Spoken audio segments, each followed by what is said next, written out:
Visionaries Global Media, your number one source for podcasting entertainment. This is All Energy Bro Keller, and you're listening to the MGB Wrestling Podcast.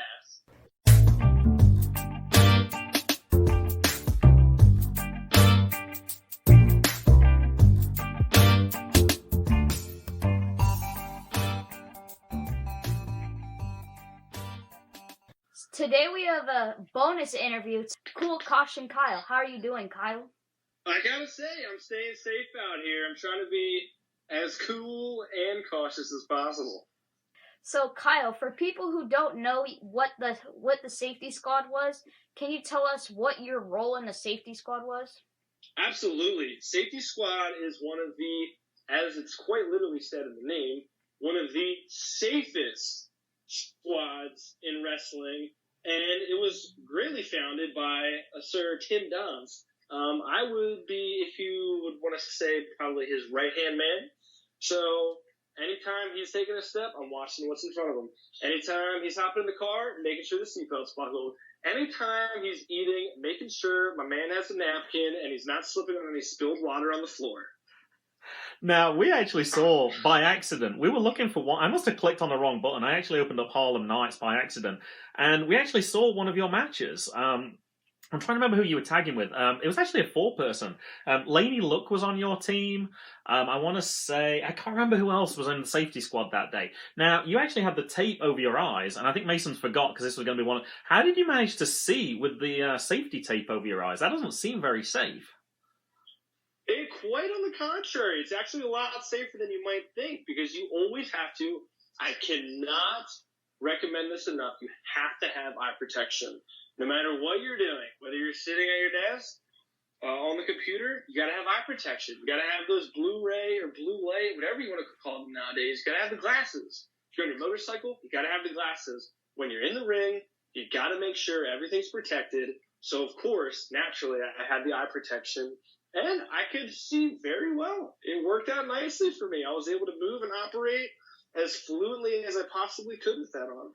Now, you were by far the most memorable member of the safety squad. Can you remind us of some of the other characters in there? I think there was an entourage of possibly 3 or 4 people. Oh, there was a good handful of us. I got to really dig into my brain here and think about everybody's name. Oh, my goodness. I know we had, who was it? Big Safety. Kevin Trashcan. Oh, Kevin Trashcan, of course. I remember him now, yeah. Good memories. Absolutely. Great guy. And you know what? He always made sure that everybody was either recycling or putting the trash exactly where it should have been, in the can. Who else do we have? We had Street Sweeping Scotty Smalls. Uh-huh. I mean, the list goes on and on. We had so many guys in and out. It was such a fun time. It's just tough to remember everybody's names. What were your favorite moments in the safety squad?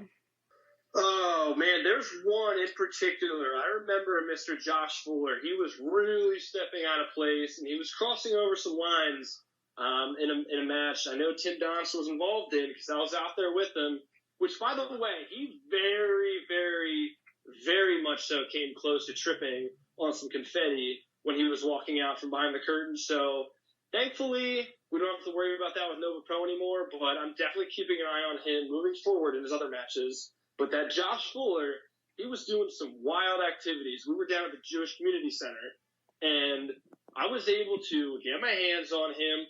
I did a springboard off the top, gave him a little bit of a DDT from about 10 feet in the air, and let's just say he learned his lesson moving forward. Outside of wrestling, can you give us your best safety tips? With summer coming up, I mean, especially on a day like this, I know you guys were out walking earlier in the heat. We were feeling the heat up here. You got to make sure you're staying hydrated. That comes first and foremost. I mean, if we're talking around the house, you want to make sure you're vacuuming. You don't want to get any dust, if you will, from the table. You got to make sure you're dusting. You don't want to choke on that. You definitely got to get a good night's sleep so you're well rested for the day coming. I mean, we could go on and on here. You got to take your time chewing your food. Too many people eat way too fast, and what happens? They end up choking. They get a bellyache. I mean, there's so many different ways you can make sure you're being safe around the house. Thank you for being our guest today, Call Caution Kyle. It's been a while since we've seen you in the ring. We certainly hope that we'll see you at some point in the near future, though. Likewise, fellas. I really appreciate your time.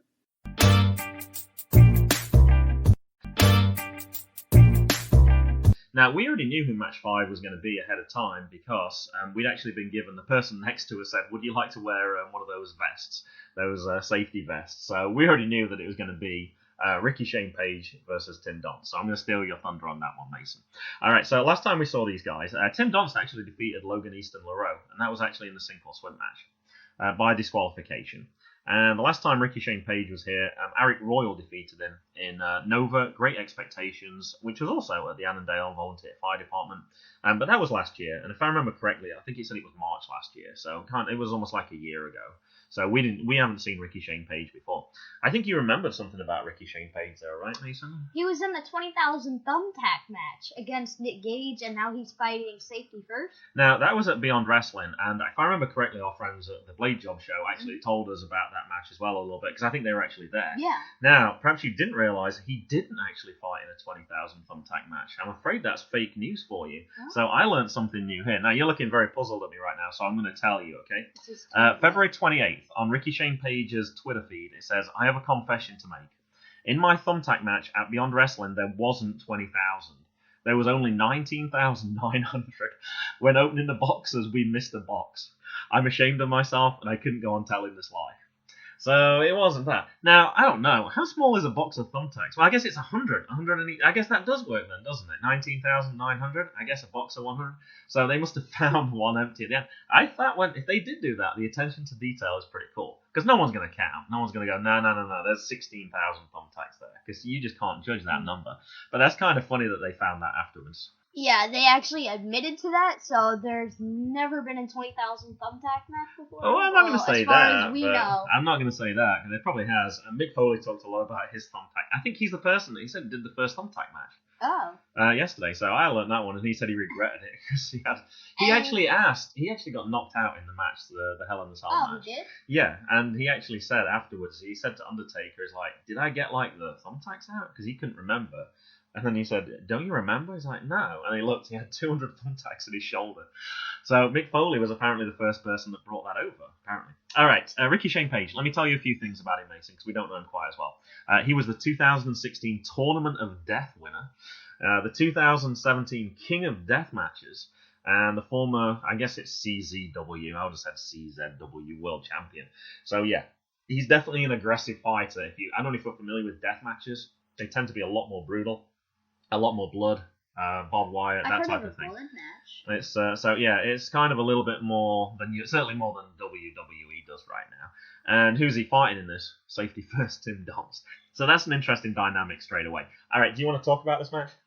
And Rickey Shane Page, I like his character. I like all of his trash talking. It's really funny. I want him to come back. He's a cool wrestler. He is, yep. And in the middle of the match, he brought chairs in, which was the chairs that we actually sit on. The person next to us left, or there was an empty seat. He took that chair, he took another chair from the other side, and he took a trash can full of trash. He grabbed a Sunkist, and it was empty, and then he tried to put it in his mouth and get some, but there was nothing there, and he said... I hope there was nothing in there. That's disgusting. Yeah. Yeah, and also the safety squad, Cole Caution Kyle, he came out with some water. He gave it to Tim Donst to stay hydrated. That's obviously safe. And then he gave it to Rickey Shane Page, which was thirsty, and he got some water, and then the ref... He was looking after everybody. Yeah. And Rickey Shane Page actually said he responded strongly after that. After he'd had his drink, he'd actually put a move on Tim Donst, and he said, oof. That was good. I feel so much better than that. So, yeah, that was kind of one of the safety things. We always wonder, what's he going to do as a safety thing this time? And that was his gimmick this time. Now, one of the things you missed with the safety squad, they actually went in. All the stuff you just talked about and thrown into the ring, they took straight out again. So he didn't even get a chance to use any of that stuff at all. Now, they did actually have a special role as well, because as they were in the ring and they were rolling around the floor, they were about to roll out the edge of the ring, and the safety squad came around and pushed them back in. And Ricky Shane Page was like, what are you doing? It's like, we're trying to stop him falling out, because that's not safe. And then they rolled all the way to the other side of the ring, and they had to sprint around the outside, and then they did the same thing again. So they definitely got in there. Now, I was impressed. Ricky Shane Page obviously had done his homework on this one, because he actually knew what the safety squad was. And he actually accused, and I don't remember his name, the Kyle guy? I don't know what his full name is. Cool Caution Craig. Cool Caution? Okay. Cool Caution Craig. So he said it wasn't that person, so he claimed this was Cool Caution Kyle or somebody. He claimed it was a totally different person. No, he is Cool Caution Kyle, and he called him Cool Caution. So the new person was Cool Caution Craig, because it was a fake person. And he actually called him, a bootleg Kyle. Now, I'm not sure which of those is which, but to me, one of them looked like Bro Keller. Yes, Cool Caution Kyle. And I didn't get a chance to go back and look at the original ones to see who it was, but... He has the same, look with it. Sure. He's tall, Mm-hmm. And I looked inside. He has, caution tape on his face, and if you can... He has little slits where he can see through around it. Uh-huh. I saw, he was looking the other side at the trash can, and we were looking straight there. I saw Bro Keller. I think it's Bro Keller. I think it was dead. I'm 100% sure it was Bro Keller. But we don't know who. I wasn't sure who the other one was. Oh, I know in one of the previous ones it was that Cabana Man Dan, or however you say his name. Now, actually, I just realised we missed one thing at the start. As soon as Ricky Shane Page walked in, he pointed at us and on the whole front row, because we were all wearing the jackets. Like, what is going on here? He obviously knew if he'd seen Tim Donst's match before, but he played along with it, which I thought was kind of cool. Also, on this one, I want to mention what my favourite movement from this one is. Tim Donst climbed up to the second rope. He might have climbed up to the top rope, and he was going to do his dive onto him. I think it's second because he plays it safe, right? And instead of jumping onto Ricky Shane Page, the safety squad came in, picked him up, carried him, moved him across to where Ricky Shane Page was, lowered him a little bit, and then dropped him. And I actually posted the video from that on Twitter. That was my favourite move in that whole thing, but I thought that was really funny. Also, they were on the outside, on our side of the ring as well. They kept trying to reverse moves. They were trying to pull one across. They throw from one side of the ring to the other side. They kept doing that, but reversing it. And it was like, whoa, who's going to go into the crowd? And then Tim's like, no, stop.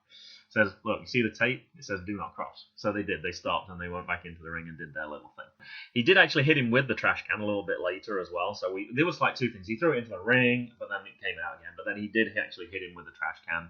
And Ricky Shane Page really got into the spirit of the match. He actually put Tim's hat on and then gave him what he called the safest chin hold ever, which I thought was nice for him to do that thing as well. Also got here, there was a superplex on Tim, which definitely isn't safe. But anyway, kick out at 2. And then actually after that, Tim said safety last. And I was like, oh, and then it didn't go well for him. And then at that point, Ricky Shane Page took over. So Tim, okay, you got safety first, always. I think that's, even his t-shirt talks about karma as well. That was bad karma. You got to stick with the safety first thing, I think, from now on. In the end, Tim made him tap. And actually, his finishing move had a special name. I didn't actually remember the finishing move. Any ideas, Mason? I know sometimes you pick up on these things better than me. I found this one online. Apparently, it's called From Dusk Till Donst, which I kind of like, actually. The phrase is From Dusk Till Dawn, but I kind of like that. So he got the win. Now, after this one, I did look up a few things on Twitter, particularly for Ricky Shane Page. He left Ohio at 10:45 a.m., drove to VA Wrestling, wrestled, drove back to Ohio, and arrived at 5:30 a.m. Solo. Easy trip. If you aren't making drives like this, you ain't, I'm going to use a different word, nothing. Shout out to all my dudes and chicks that are out there doing this. And a big blank to the 40 milers that hate and are jealous. I paraphrased a few of the words in there. Also, I saw on this one, Virginia, you're the best. Super fun times at VA Wrestling tonight. Until next time. Pre-match. Cold Fortune, Kyle, Dolly Prime time. Lights, camera, act. Lady versus Jackson Stone, Mac Bleckler, Eddie Only, Jim Crash. Alright, pre-match. Jackson read out, there was a lot of names for this one. It was 8 people. Basically the safety squad. Safety squad and Laney Luck versus a collection of other people, one of who was actually in the safety squad as well. Eddie Only, I think you said, I forgot who it was. Kevin Trash. It was Kevin Trash, and I'd forgotten that. So he was part of that as well. And Gemma Cross, who I think was making her debut as well. What do you have? Oh, actually, let me tell you a little bit about Gemma Cross. With her not knowing her as well, I actually had looked to find out a little bit about her. So she did put on Twitter, at the Gemma Cross, thank you at VA Wrestling, you were a great time. Now, she's appeared at ACW a lot. Do you have any idea what ACW is, Mason? No, I know AIW. And I didn't either, so I had to look it up. It's Adrenaline Championship Wrestling, and I'm kind of surprised I didn't know about it, because it's established in 2009, live pro wrestling across Maryland, Pennsylvania, and Delaware. So it's actually based in Maryland. It's Millersville, Maryland. Now, I don't know Millersville specifically. The last event that they had, as far as I can tell, is the 2018 Reggie Rivers King of Maryland tournament. Some of the people who appeared in this, Jeff Jarrett, What? Hall of Famer, Big Popper Pump, Scott Steiner, Oh, wow. and James Ellsworth. Whoa. So they had some pretty big names. So I was like, wow, we need to check these people out. And they haven't tweeted in over a month. They have a future events list. Nothing is listed as well. So I don't know. So ACW kind of sounds interesting, but I don't know anything more about them, and they don't seem to have any events. So I don't know if that was their last event ever or something, so they brought the big guns in. I don't know. But yeah, Gemma Cross is certainly somebody who does most of her fighting there. So what do you have for this match? Well, we were talking to the guy that's on the Big Gold Belt podcast. We were. And I looked over a little bit, and I saw Cool Caution Kyle. Uh-huh. He was doing the worm, Uh-huh. but, well, he tried to, but it didn't happen.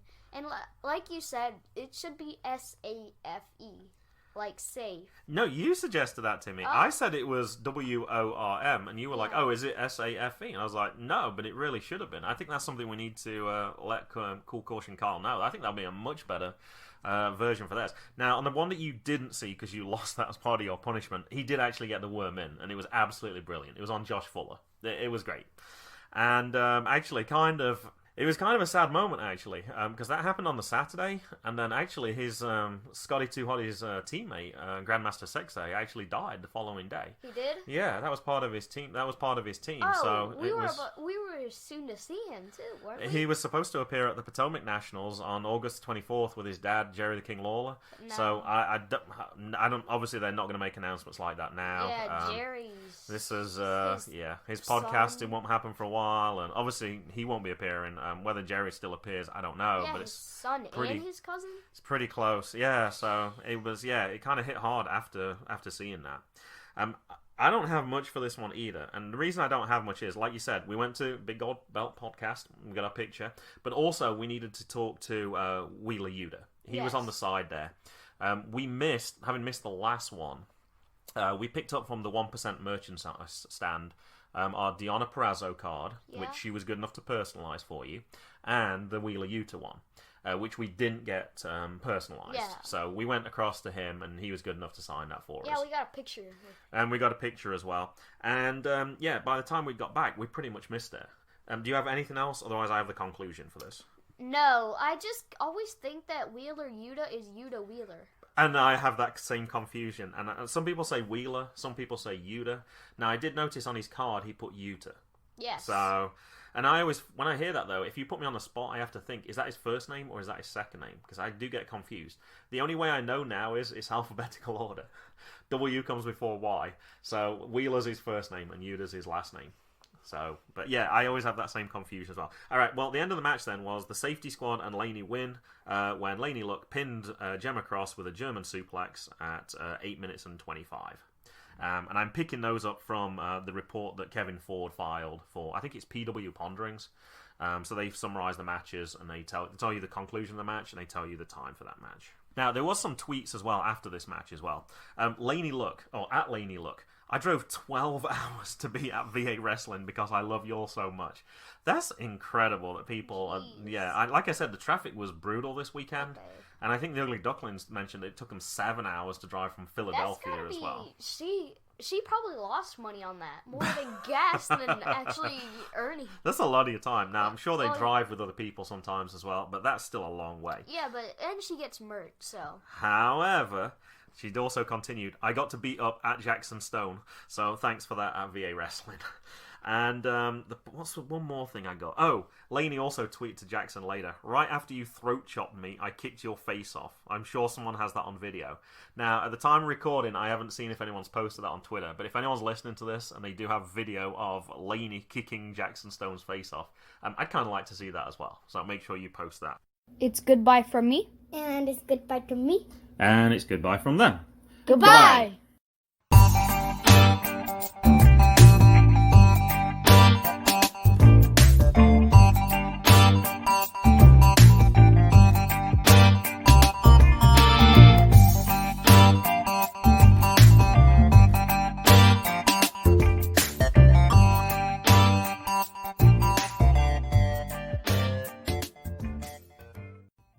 Music was Zigzag by Kevin MacLeod at incompetech.com. Licensed under Creative Commons by Attribution 3.0. http://creativecommons.org/licenses/by/3.0/ Visionaries